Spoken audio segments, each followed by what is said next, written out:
สบายดีเด้อทุกคนไม่เก็บบักเพชรมีคนอยากได้บักเพชร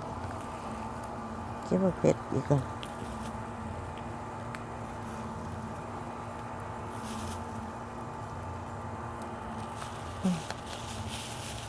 บักเพชรถั่ว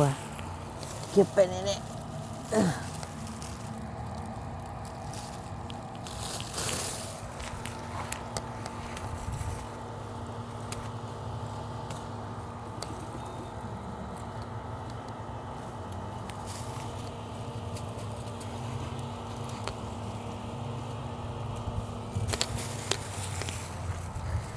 เล็มบักเพชรกันเด้อพี่น้องเอ้ย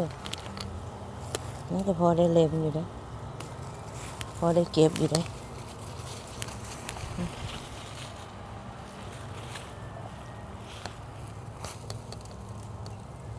เพื่อบักแตงนี่กับพ่อทิ่มนะ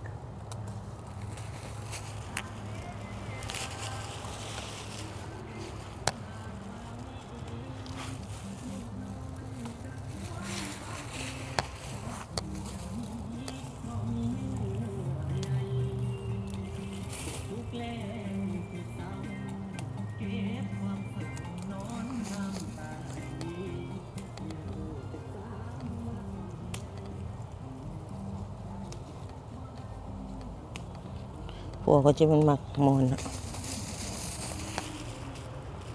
เปิดเพลงใส่คลิปเมียยางไง